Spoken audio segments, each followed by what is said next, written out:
ॐ श्रीगणेशाय नमः। श्रीशनैश्चरस्तोत्रं विनियोगः।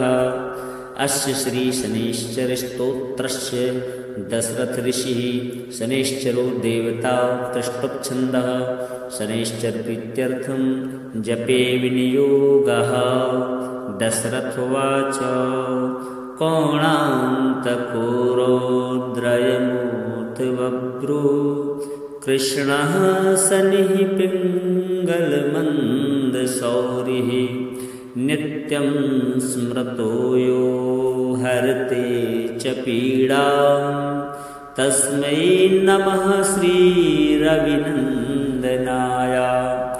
सुरासुरा किं पुरुषोरगेन्द्रा गन्धर्वविद्याधरपन्नगाश्च पीड्यन्ति सर्वे विषमस्थितेन तस्मै नमः श्रीरविनन्दनाय।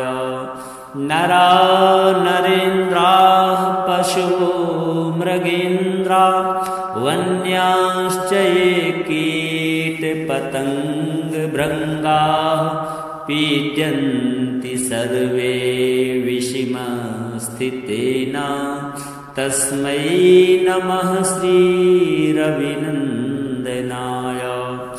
देशाश्चतुर्गाणि वनानि यत्र सेनानिवेशाः पुरपत्तनानि पीड्यन्ति सर्वे विषमस्थितेन तस्मै नमः श्रीरविनन्दनाय। तिलैर्यवैर्मांसगुडान्नदानैर्लोहेन नीलाम्बरदानतो वा प्रीणाति मन्त्रैर्निजवासरे च तस्मै नमः श्रीरविनन्दनाय। प्रयागकूले यमुनातटे च सरस्वती पुण्यजले गुहायां यो योगिनां ध्यानगतोऽपि सूक्ष्मस्तस्मै नमः श्रीरविनन्दनाय। अन्यप्रदेशात् स्वगृहं प्रविष्टस्तदीयवारे स नरः सुखी स्यात् गृहाद् गतो यो न पुनः प्रयाति तस्मै नमः श्रीरविनन्दनाय। स्रष्टा स्वयंभूर्भुवनत्रयस्य त्राता हरिसो हरते पिनाकी एकस्त्रिधारे यजुषामूर्तिस्तस्मै नमः श्रीरविनन्दनाय। शन्यष्टकं यः प्रयतः प्रभाते नित्यं सुपुत्रैः पशुबान्धवैश्च पठेत्तु सौख्यं भुवि भोगयुक्ता प्राप्नोति निर्वाणपदं तदन्ते। कोणस्था पिङ्गलो बभ्रू कृष्णो रौद्रोऽन्तको यमः शौरिः शनैश्चरो मन्दः पिप्पलादेन संस्तुता।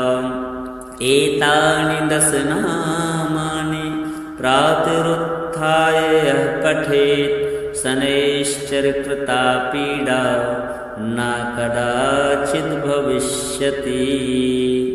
दशरथोवाच कोणान्तकोरोद्रयमूर्तिबभ्रू कृष्णः शनिः पिङ्गलमन्दशौरिः नित्यं स्मृतो यो हरते च पीडां तस्मै नमः श्रीरविनन्दनाय।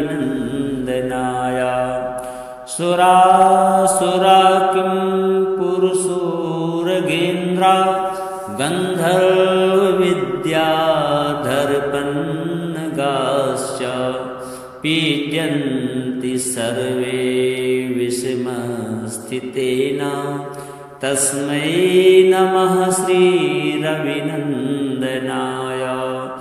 नरा नरेन्द्राः पशवो मृगेन्द्रा वन्याश्च ये कीटपतङ्गभृङ्गाः पीड्यन्ति सर्वे विषमस्थितेन तस्मै नमः श्रीरविनन्दनाय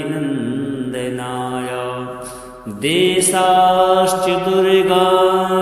वनानि यत्र सेनानिवेशाः पुरपत्तनानि पीड्यन्ति सर्वे विषमस्थितेन तस्मै नमः श्रीरविनन्दनाय तिलैर्यवैर्मांसगुडान्नदानैर्लोहेन नीलाम्बरदानतो वा प्रीणाति मन्त्रैर्निजवासरे च तस्मै नमः श्रीरविनन्दनाय प्रयागकूले यमुनातटे च सरस्वती पुण्यजले गुहायां यो योगिनां ध्यानगतोऽपि सूक्ष्मस्तस्मै नमः श्रीरविनन्दनाय अन्यप्रदेशात् स्वगृहं प्रविष्टस्तदीयवारे स नरः सुखी स्यात् गृहाद् गतो यो न पुनः प्रयाति तस्मै नमः श्रीरविनन्दनाय स्रष्टा स्वयंभूर्भुवनत्रयस्य त्राता हरिसो हरते पिनाकी एकस्त्रिधारे यजुषां मूर्तिस्तस्मै नमः श्रीरविनन्दनाय संन्यष्टकं यः प्रयतः प्रभाते नित्यं सुपुत्रैः पशुबान्धवैश्च पठेतु सौख्यं भुवि भोगयुक्ता प्राप्नोति निर्वाणपदं तदन्ते कोणस्था पिङ्गलो बभ्रु कृष्णो रौद्रोऽन्तको यमः शौरिः शनैश्चरो मन्दः पिप्पलादेन संस्तुताम् एतानि दश नामानि प्रातरुत्थाय यः पठेत् शनैश्चरकृता पीडा न कदाचिद् भविष्यति। दशरथोवाच कोणान्तको रौद्रयमूर्त बभ्रुः कृष्णः शनिः पिङ्गलमन्दशौरिः नित्यं स्मृतो यो हरते च पीडां तस्मै नमः श्रीरविनन्दनाय। सुरासुरा किं पुरुषोरगेन्द्रा गन्धर्वविद्याधरपन्नगाश्च पीड्यन्ति सर्वे विषमस्थितेन तस्मै नमः श्रीरविनन्दनाय। नरा नरेन्द्राः पशवो मृगेन्द्रा वन्याश्च ये कीटपतङ्गभृङ्गाः पीड्यन्ति सर्वे विषमस्थितेन तस्मै नमः श्रीरविनन्दनाय। देशाश्चतुर्गाणि वनानि यत्र सेनानिवेशाः पुरपत्तनानि पीड्यन्ति सर्वे विषमस्थितेन तस्मै नमः श्रीरविनन्दनाय तिलैर्यवैर्मांसगुडान्नदानैर्लोहेन नीलाम्बरदानतो वा प्रीणाति मन्त्रैर्निजवासरे च तस्मै नमः श्रीरविनन्दनाय प्रयागकूले यमुनातटे च सरस्वती पुण्यजले गुहायां यो योगिनां ध्यानगतोऽपि सूक्ष्मस्तस्मै नमः श्रीरविनन्दनाय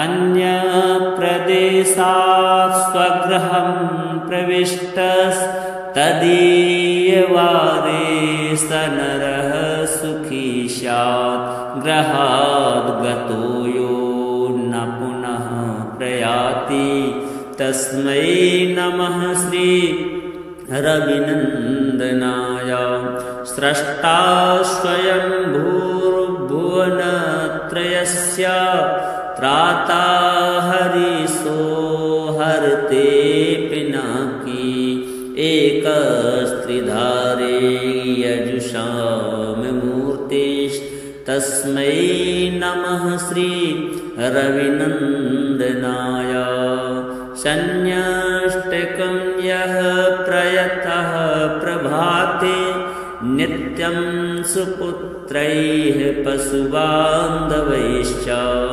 पठेत्तु सौख्यं भुवि भोगयुक्ता प्राप्नोति निर्वाणपदं तदन्ते कोणस्था पिङ्गलो बभ्रु कृष्णो रौद्रोऽन्तको यमः शौरिः शनैश्चरो मन्दः पिप्पलादेन संस्तुता एतानि दशनामानि प्रातरुत्थाय यः पठेत् शनैश्चरकृता पीडा न कदाचिद् भविष्यति।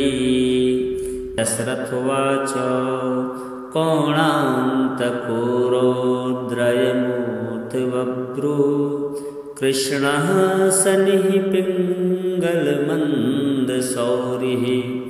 नित्यं स्मृतो यो हरते च पीडां तस्मै नमः श्रीरविनन्दनाय।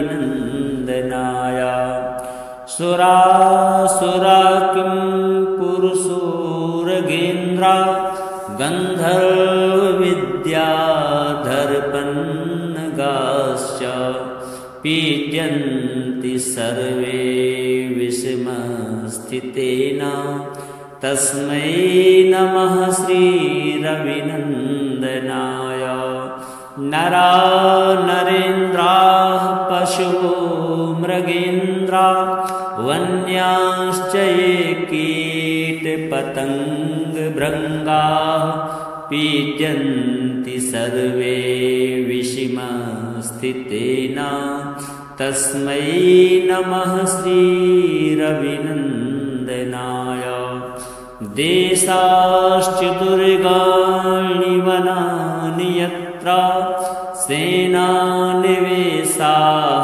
पुरपत्तनानि पीड्यन्ति सर्वे विषमस्थितेन तस्मै नमः श्रीरविनन्दनाय। तिलैर्यवैर्मांसगुडान्नदानैर्लोहेन नीलाम्बरदानतो वा प्रीणाति मन्त्रैर्निजवासरे च तस्मै नमः श्रीरविनन्दनाय। प्रयागकूले प्रयागकूले यमुनातटे च सरस्वती पुण्यजले गुहायां यो योगिनां ध्यानगतोऽपि सूक्ष्मस्तस्मै नमः श्री रविनन्दनाय। अन्यप्रदेशात् स्वगृहं प्रविष्टस्तदीयवारे स नरः सुखी स्यात्। गृहाद् गतो यो न पुनः प्रयाति तस्मै नमः श्री रविनन्दनाय। स्रष्टा स्वयं भूर्भुवनत्रयस्य त्राता हरिसो हरते पिनाकी। एकस्त्रिधारे यजुषां मूर्तिस्तस्मै नमः श्री रविनन्दनाय। सन्न्यष्टकं यः प्रयतः प्रभाते नित्यं सुपुत्रैः पशुबान्धवैश्च पठेत्तु सौख्यं भुवि भोगयुक्ता प्राप्नोति निर्वाणपदं तदन्ते। कोणस्था पिङ्गलो बभ्रु कृष्णो रौद्रोऽन्तको यमः। शौरिः शनैश्चरो मन्दः पिप्पलादेन संस्तुता। एतानि 10 नामानि प्रातरुत्थाय यः पठेत् शनैश्चरकृता पीडा न कदाचिद् भविष्यति। दशरथोवाच कोणान्तको रौद्रयमूर्त बभ्रुः कृष्णः शनिः पिङ्गलमन्दशौरिः। नित्यं स्मृतो यो हरते च पीडां तस्मै नमः श्री रविनन्दनाय। सुरासुरा किं पुरुषोरगेन्द्रा गन्धर्वविद्याधरपन्नगाश्च पीड्यन्ति सर्वे विषमस्थितेन तस्मै नमः श्री रविनन्दनाय। नरा नरेन्द्राः पशवो मृगेन्द्रा वन्याश्च ये कीटपतङ्गभृङ्गाः पीड्यन्ति सर्वे विषमस्थितेन तस्मै नमः श्री रविनन्दनाय। देशाश्च दुर्गाणि वनानि यत्र सेनानिवेशाः पुरपत्तनानि पीड्यन्ति सर्वे विषमस्थितेन तस्मै नमः श्री रविनन्दनाय। तिलैर्यवैर्मांसगुडान्नदानैर्लोहेन नीलाम्बरदानतो वा प्रीणाति मन्त्रैर्निजवासरे च तस्मै नमः श्री रविनन्दनाय। प्रयागकूले यमुनातटे च सरस्वती पुण्यजले गुहायां यो योगिनां ध्यानगतोऽपि सूक्ष्मस्तस्मै नमः श्री रविनन्दनाय। अन्यप्रदेशात् स्वगृहं प्रविष्टस्तदीयवारे स नरः सुखी स्यात्। गृहाद् गतो यो न पुनः प्रयाति तस्मै नमः श्री रविनन्दनाय।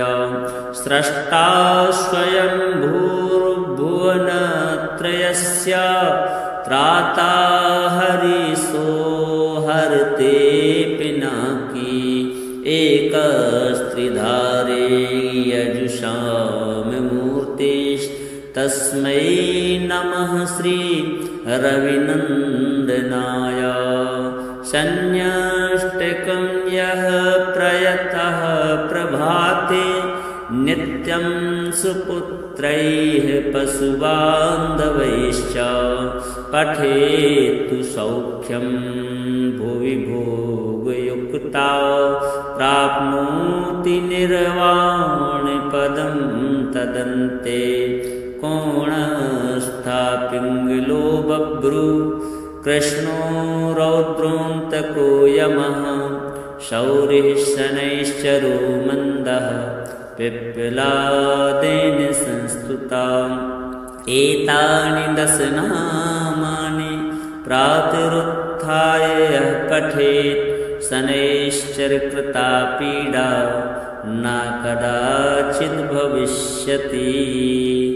दशरथोवाच कोणान्तको रौद्रयमूर्तिबभ्रु कृष्णः शनिः पिङ्गलमन्दशौरिः नित्यं स्मृतो यो हरते च पीडां तस्मै नमः श्रीरविनन्दनाय।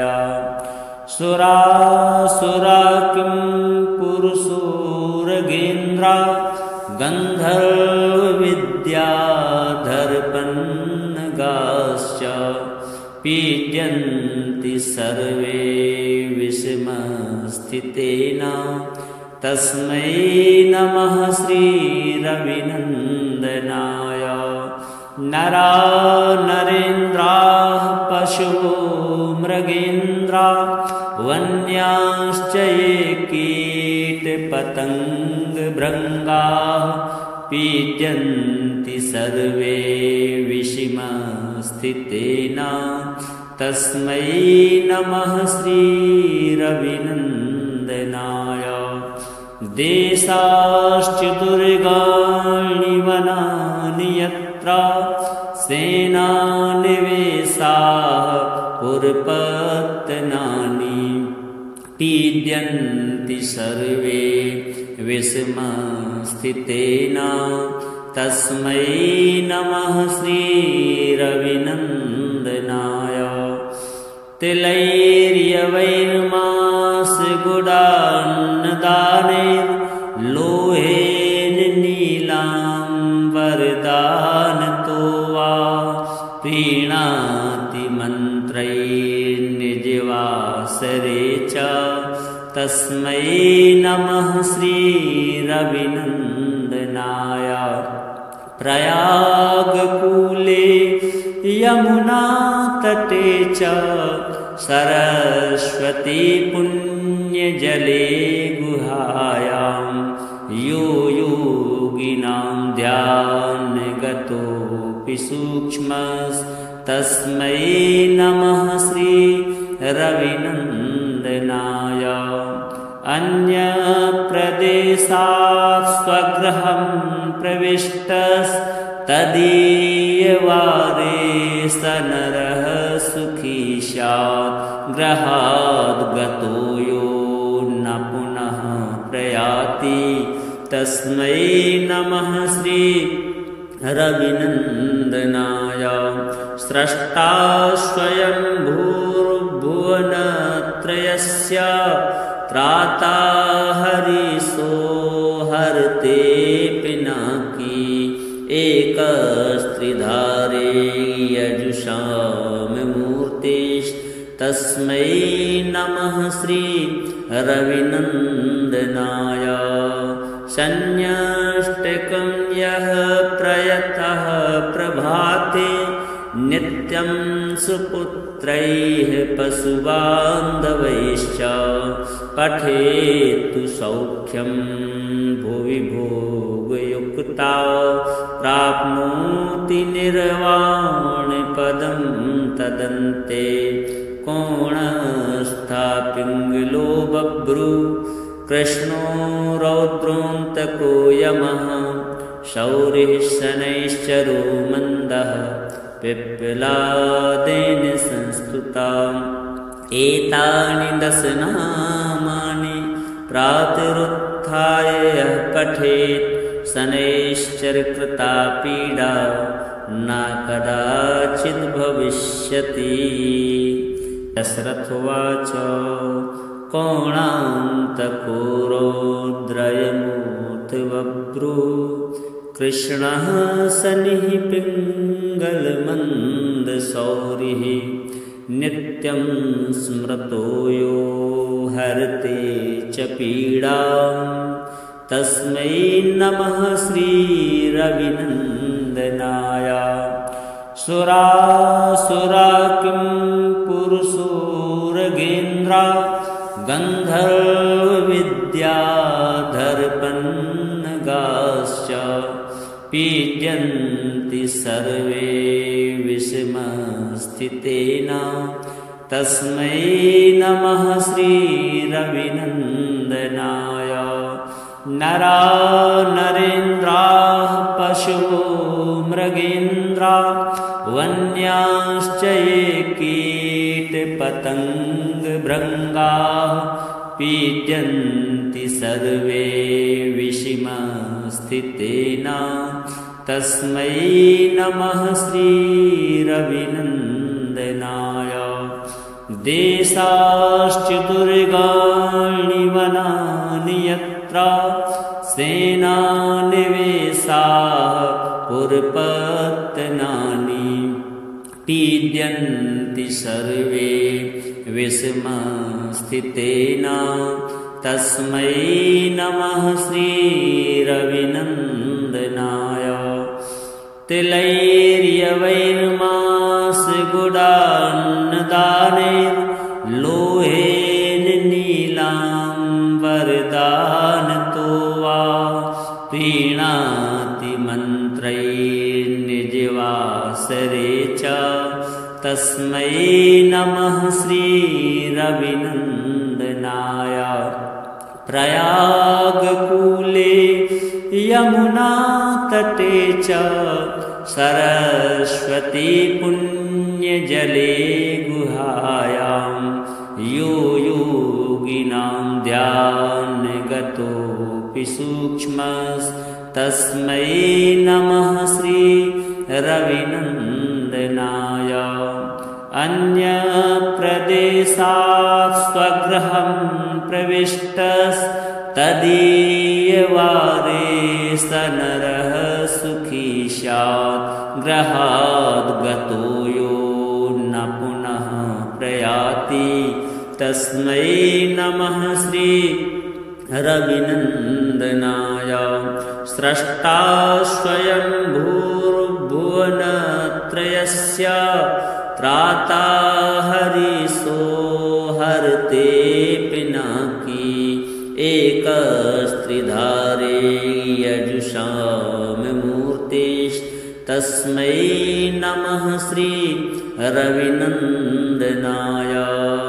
संन्यष्टकं यः प्रयतः प्रभाते नित्यं सुपुत्रैः पशुबान्धवैश्च पठेत्तु सौख्यं भुवि भोगयुक्ता प्राप्नोति निर्वाणपदं तदन्ते। कोणस्था पिङ्गलो बभ्रुः कृष्णो रौद्रोऽन्तको यमः शौरिः शनैश्चरो मन्दः पिप्पलादेन संस्तुताम् एतानि दश नामानि प्रातरुत्थाय यः पठेत् शनैश्चरकृता पीडा न कदाचिद् भविष्यति। दशरथोवाच कोणान्तको रौद्रयमूर्त बभ्रुः कृष्णः शनिः पिङ्गलमन्दशौरिः नित्यं स्मृतो यो हरते च पीडां तस्मै नमः श्रीरविनन्दनाय। सुरासुरा किं पुरुषोरगेन्द्रा गन्धर्वविद्याधरपन्नगाश्च पीड्यन्ति सर्वे विषमस्थितेन तस्मै नमः श्रीरविनन्दनाय नरा नरेन्द्राः पशवो मृगेन्द्रा वन्याश्च ये कीटपतङ्गभृङ्गाः पीड्यन्ति सर्वे विषमस्थितेन तस्मै नमः श्रीरविनन्दनाय देशाश्चतुर्गाणि वनानि यत्र सेनानिवेशाः पुरपत्तनानि पीड्यन्ति सर्वे विषमस्थितेन तस्मै नमः श्रीरविनन्दनाय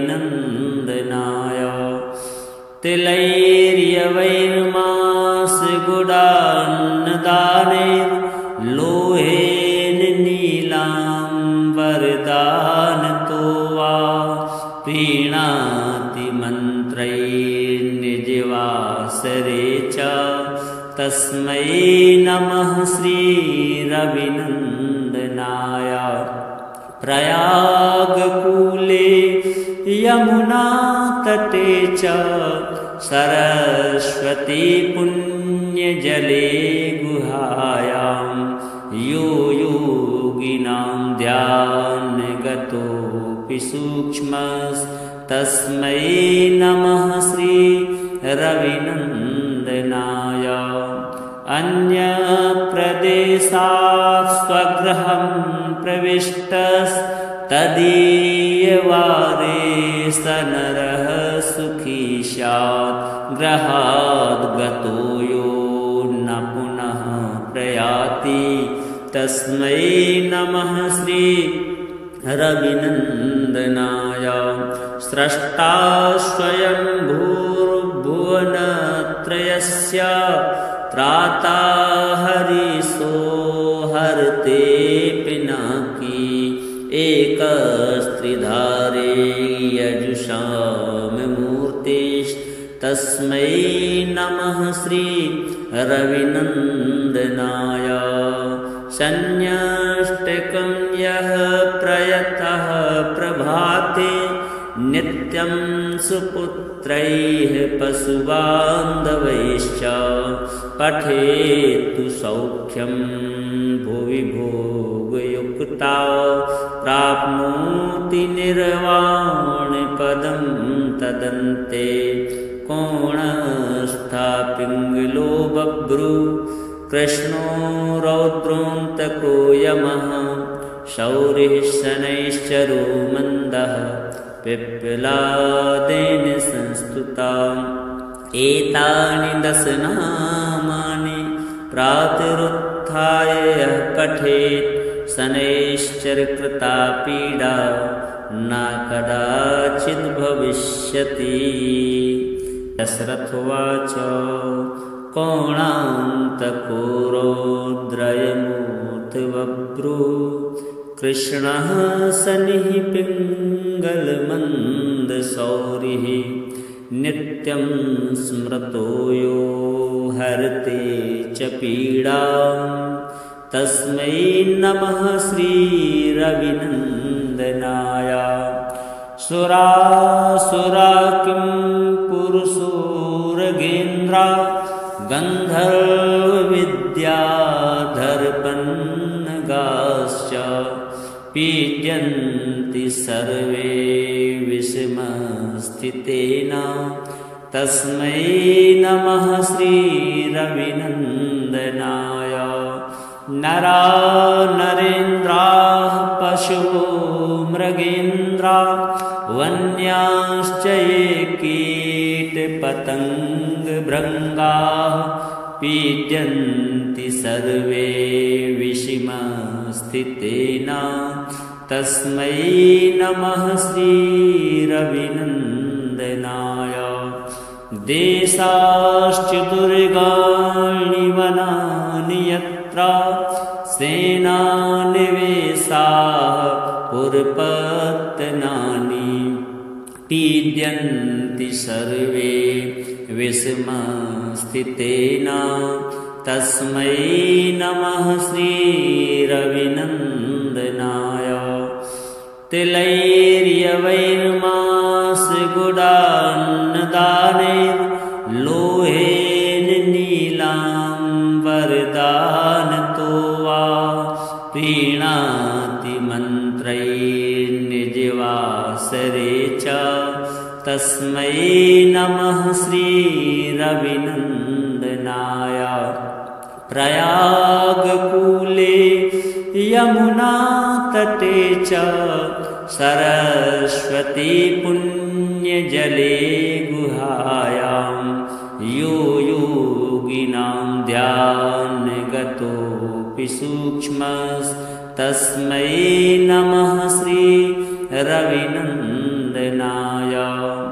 अन्यप्रदेशात् स्वगृहं प्रविष्टस्तदीयवारे स नरः सुखी स्यात् गृहाद् गतो यो न पुनः प्रयाति तस्मै नमः श्रीरविनन्दनाय स्रष्टा स्वयं भूर्भुवनत्रयस्य त्राता हरिसो हरते पिनाकी एकस्त्रिधारे यजुषां मूर्तिस्तस्मै नमः श्रीरविनन्दनाय शन्यष्टकं यः प्रयतः प्रभाते नित्यं सुपुत्रैः पशुबान्धवैश्च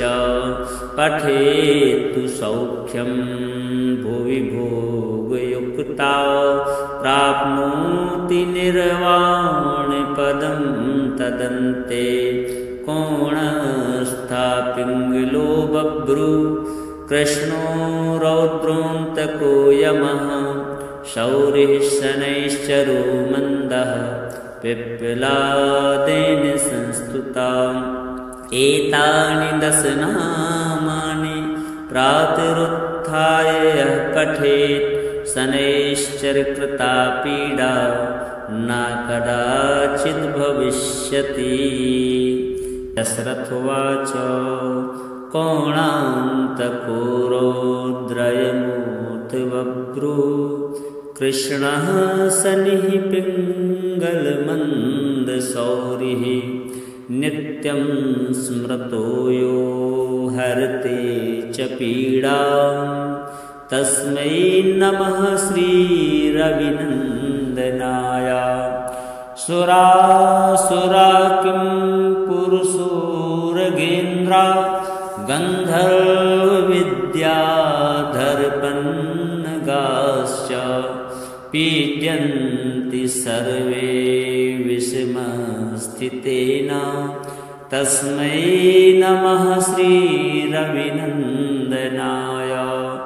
नरा नरेन्द्राः पशवो मृगेन्द्रा वन्याश्च ये कीटपतङ्गभृङ्गाः पीड्यन्ति सर्वे विषमस्थितेन तस्मै नमः श्रीरविनन्दनाय।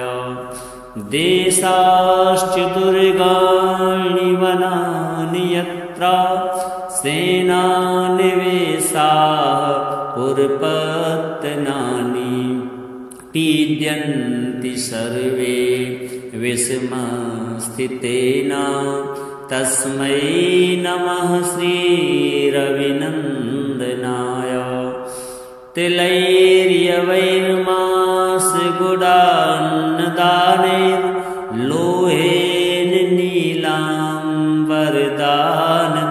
वा प्रीणाति मन्त्रैर्निजवासरे च तस्मै नमः श्रीरविनन्दनाय। प्रयागकूले यमुनातटे च सरस्वती पुण्यजले गुहायां यो योगिनां ध्यानगतोऽपि सूक्ष्मस्तस्मै नमः श्री रविनन्दनाय। अन्यप्रदेशात् स्वगृहं प्रविष्टस्तदीयवारे स नरः सुखी स्यात्। गृहाद् गतो यो न पुनः प्रयाति तस्मै नमः श्री रविनन्दनाय। स्रष्टा स्वयं भूर्भुवनत्रयस्य त्राता हरिसो हरते पिनाकी। एकस्त्रिधारे यजुषां मूर्तिस्तस्मै नमः श्री रविनन्दनाय। संन्यष्टकं यः प्रयतः प्रभाते नित्यं सुपुत्रैः पशुबान्धवैश्च पठेत्तु सौख्यं भुवि भोगयुक्ता प्राप्नोति निर्वाणपदं तदन्ते। कोणस्था पिङ्गलो बभ्रु कृष्णो रौद्रोऽन्तको यमः। शौरिः शनैश्चरो मन्दः पिप्पलादेन संस्तुता। एतानि 10 नामानि प्रातरुत्थाय यः पठेत् शनैश्चरकृता पीडा न कदाचिद् भविष्यति। इति श्री ब्रह्माण्डपुराणे श्री शनैश्चर स्तोत्रं सम्पूर्णम्।